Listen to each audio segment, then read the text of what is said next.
আসসালামু আলাইকুম সবাইকে। আপনারা সবাই কেমন আছেন? ইনশাল্লাহ আমরা সবাই অনেক ভালো আছি। তো সকাল সকালে দেখি অনেক বাতাস আসতেছে।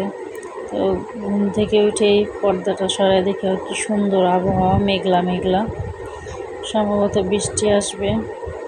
তো এই জন্য আমি এই জিনিসটাকে ভিডিও করে রাখলাম। এই যে দেখতে দেখতে বৃষ্টি পড়তেছে, সকাল সকালে বৃষ্টি দেখেই শেষে ভাবতেছি এই বৃষ্টির মধ্যে ভুনা খিচুড়ি আর গরুর মাংস খেতে কতই না ভালো লাগে। তো বৃষ্টিটা দেখতে খুবই ভালো লাগতেছে। আর এই যে এটা হচ্ছে বৃষ্টি যাওয়ার পরের সিন, মানে বৃষ্টিটা আসলে আমাদের ঘর দিয়ে যে প্রচুর পরিমাণে পানি আসে। যদি পশ্চিম সাইডের বৃষ্টি হয় তাহলে আমাদের জানলা দিয়ে অনেক পানি আসে। এই যে একদম জানালা, পর্দা, চাদর, তারপরে যে নিচের টাইলস অনেক পানি দিয়ে একদম ভরে গেছে। তো ঘুম থেকে আমি আরও পরে উঠেই দেখি কি অবস্থা, বৃষ্টি দেখে পরে আমি আবার শুয়েছিলাম। তো এই যে এগুলো এখন পরিষ্কার করে নিলাম।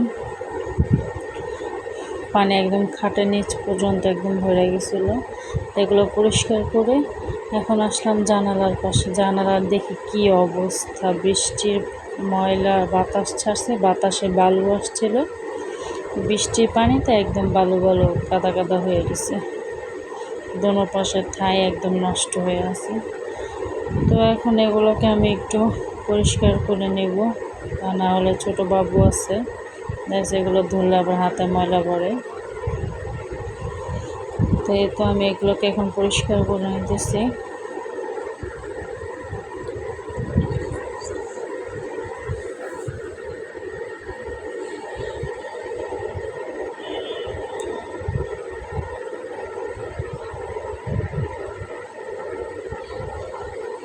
এই তো পরিষ্কার হয়ে গেল, এখন দেখতে কি সুন্দর লাগতেছে। আর এই যে দাগগুলো দেখতেছেন এগুলো কিন্তু মানে অনেক আগেরই। তো এগুলো যতই পরিষ্কার করে যাই করে মানে এই দাগটা উঠে না, কিন্তু এটা কিন্তু আগলা ময়লা না, যা পরিষ্কার করে আমি পরিষ্কার করে নিচ্ছি। তো এই যে এটা হচ্ছে সকাল 10টার ভিউ, আবার রোদ ঝলমলে। তো এখন আমি এই যে কিছু কাপড় ধুয়ে নেব, ময়লা কাপড়। আমাদের বাসা থেকে আসছিলাম, আমার মেয়ের কিছু গায়ে পরা কাপড় আমার। এই তো কাপড় চোপড় ধোয়া হয়ে গেছে। এখন আমি যাব বারান্দায় কাপড় শুকা দিতে। বারান্দায় যায় দেখি সেই আমাদের ঘরের জানালার একই অবস্থা, বারান্দা পুরো বৃষ্টির পানিতে ময়লা হয়ে আছে। বাতাসে বালু আসছে, সেই বালু দিয়ে আবার পানিতে একদম কাদা কাদা হয়ে গেছে। তো এগুলোকে এখন আমি আবার পরিষ্কার করে নিব, তা না হলে এই বারান্দায় আসবো, পাড়ায় আবার ঘর নষ্ট হইব। আর এই যে এক পাশে আমার শাশুড়ি আম্মার অনেক শখের গাছ, মানে গাছের অনেক পাগল, মানে চাষ করতে চায়, শুধু এক এক জিনিস বুনতে চায়। তো এই তো এক সাইড একটু ওনার শখ করে একটু কিছু লাগাইছে এটা। আর এই মগে হচ্ছে বৃষ্টির পানি ভরে গেছে। এই পাশে হচ্ছে এটা তুলসী গাছ, বাচ্চা আছে তো লাগে। আর এই পাশে একটু আলু গাছ লাগাইছে। আর এই যেদিকে দেখেন আমার ননদের ছোট্ট একটা ছেলে, আমি কাপড় শুকা দিতে আসছে, ও আমার কাজে হেল্প করতেছে। ও আমায় নিতে দিব না, ও দিব সেটা আমি মেলব। তো এই যে এক এক করে ও দিতেছে, আমি মেলতেছি।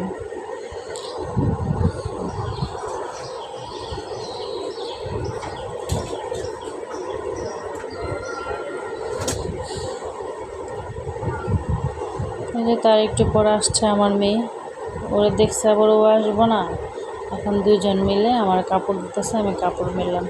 এখন এই যে আমার মেয়ে বালতি আমায় নিতে দিব না, ও নিয়ে যাব। এই যে ও নিয়ে গেল। আর এই যে এখন হচ্ছে ঘরের, তো এই যে এখন ঘর গুছাবো। ঘরের কি অবস্থা, বিছানা এলোমেলো, এই যে ওয়ার্ড্রোব কত কিছু। তাই এই যে এখন আমি ঘরটার সব গুছিয়ে নিলাম। এখন আমার এই যে মেয়ের আবার গোসল টোসল করে রেডি করছি, কারণ আজকে একটু বাজার আসবো। তো বাজার আসলে একটু কাজ থাকে। এই যে বাজার এসে পড়ছে আমাদের ভেন্ডি, করলা, এখানে পটল, আর এতে একটা বড় সাইজের কাতলা মাছ। কাতলা মাছটা ভালো বড় ছিল আর ওজনও ছিল। তো আর এদিকে হচ্ছে পাট শাক, তেতো শাক, এটা মিষ্টি টানা।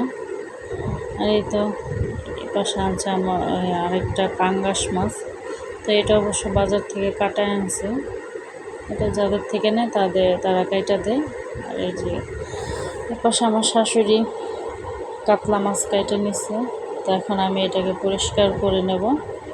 তো যেটা রাখার ওটা রেখে দেবো, আর যেটা রান্না করার সেটা রান্না করব। আজকে তাজা তাজা আমরা কাতলা মাছ রান্না করব। এই যে এখন আমি মাছ ভালো করে ধুয়ে পরিষ্কার করে এখন ভাজা বসায় দিছি। মাছ দিয়ে, কাতলা মাছ দিয়ে পটল আলু দিয়ে রান্না করব। তো এই যে মাছটাকে আমি এখন ভালোভাবে ভেজে নেব। অন্য পাশে আমার শাশুড়ি আর ননদ সব কাটা রেডি করতেছে, আর আমি রান্না করতেছি। এদিকে হচ্ছে আমার ননদ আসছে আমার মিষ্টি খাওয়াই দিতে। সে আমারও বলতেছে মিষ্টি খেতে আমরা এরকমই দুপুর টাইম হলেই মানে টুকটাক কিছু না কিছু খাই।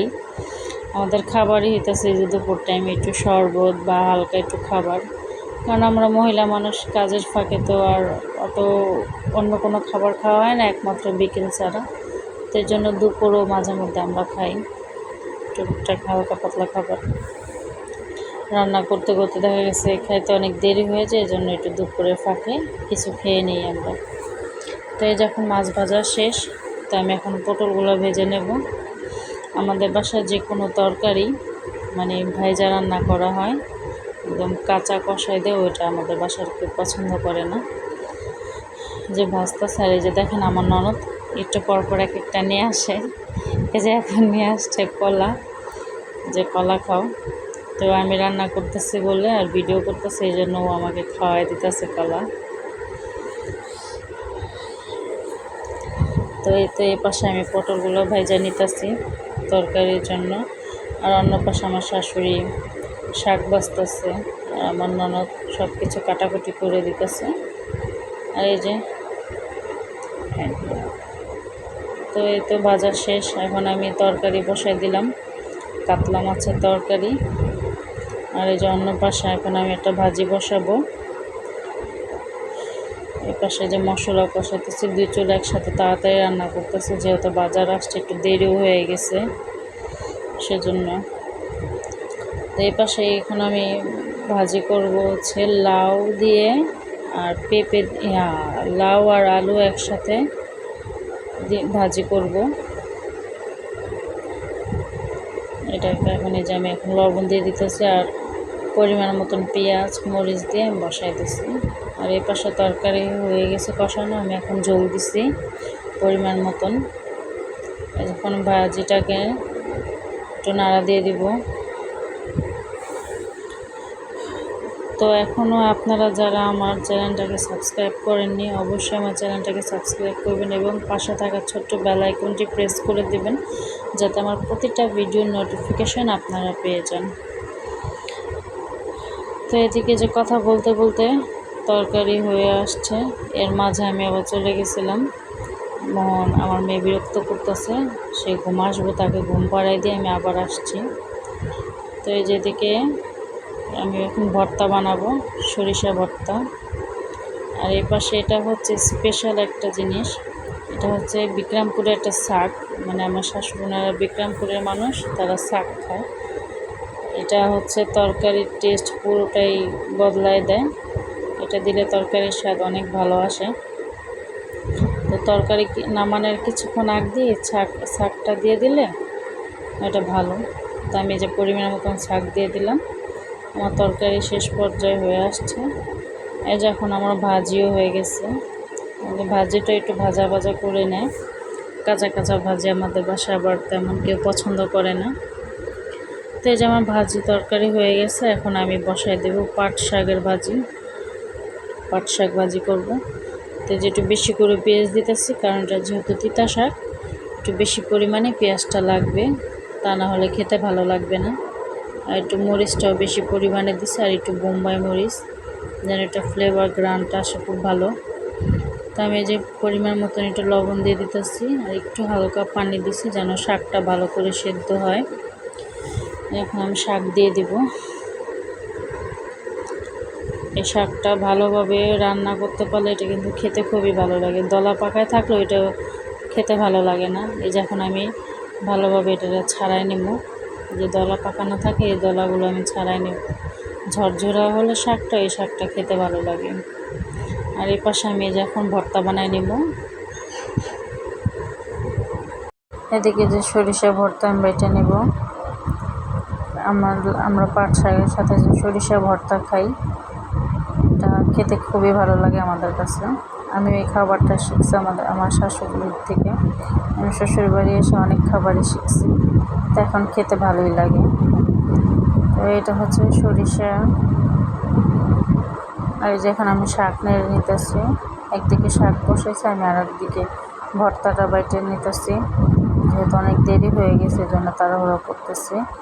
কিন্তু বাজার আসলে একটু এমনি লেট হয় রান্না বান্না করে। তো এই যে আমি শাকটা ভালোভাবে ঝরঝরা করে নিতেছি। মানে শাকটা যত ঝরঝরা হয় অতই ভালো লাগে। দলা পাকানো থাকলে শাকটা কিন্তু খেতে ভালো লাগে না। তো শাকটা যে হয়ে গেছে, নামিয়ে আমি এখন বাগার বসাই দিলাম। বাগারের মধ্যে আমি একটু অল্প পরিমাণে শুকনো মরিচ দেব।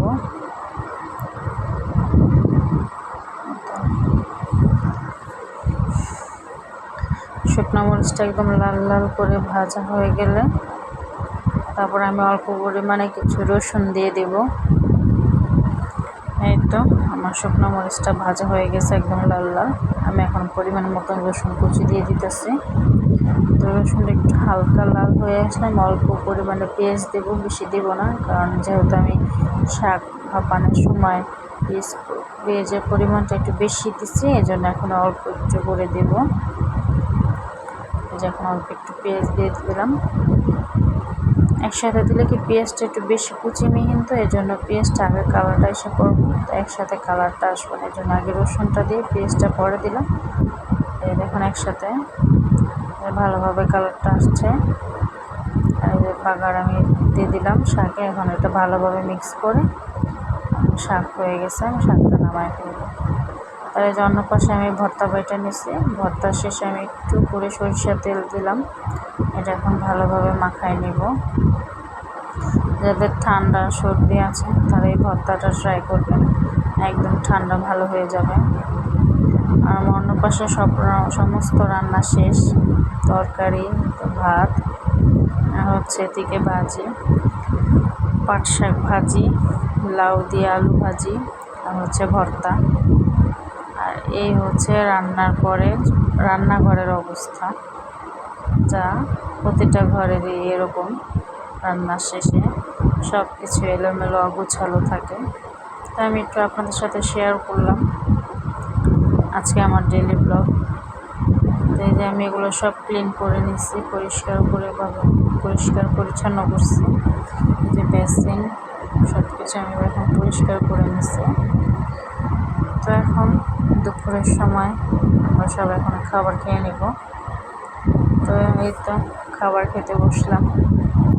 আমার মেয়ে এখনও ঘুমাইতেছে, এই জন্য আমি বাকি খেতে বসছি, আর উঠলে আবার বিরক্ত করবে, এই জন্যই তো দুপুরে খাবারটা খেয়ে নিতেছি। সরিষা বাটা আর হচ্ছে পাট শাক ভাজি। গরম ভাতে খেতে কিন্তু খুবই ভালো লাগে, আর অনেক ঝাঁজ আসে। সরিষা বাটা ভর্তাটা খাবার কিছুক্ষণ আগে বেটে রাখবেন, আর তা নাহলে সঙ্গে সঙ্গে বেটে খেলে ওটা একটু হালকা কীরকম ঝাঁজ, মানে তিতো তেতো লাগে। তো কতক্ষণ পরে খেলে ওটা কিন্তু খেতে ভালো লাগে। আর এটা হচ্ছে বিকেলবেলার ভিডিও। আমার মেয়ে ঘুম থেকে উঠে বিরক্ত করতেছে, তো সে নাকি খেলনা দিয়ে খেলবো, তাই এগুলো নিয়ে খেলতেছে। আর সে রুটি বানাইতেছে, আমায় বলে আম্মু আমি রুটি বানাই। তো দেখুন ফ্রাই প্যানে আবার সে রুটিও ভাজতেছে। আর তো এটা হচ্ছে সন্ধ্যাবেলার ভিডিও। আমাদের ভাইয়া তো বাঙ্গি পাঠাইছে, তো এই তো আমরা সন্ধ্যাবেলা বাঙ্গি খেয়ে নিতেছি। তো আজকের ভিডিওটা এ পর্যন্ত। কি আপনারা সবাই সুস্থ থাকবেন এবং ভালো থাকবেন। আমার ভিডিওটা যদি পছন্দ হয় তাহলে একটা লাইক করবেন, আর কমেন্ট করবেন। আল্লাহ হাফেজ।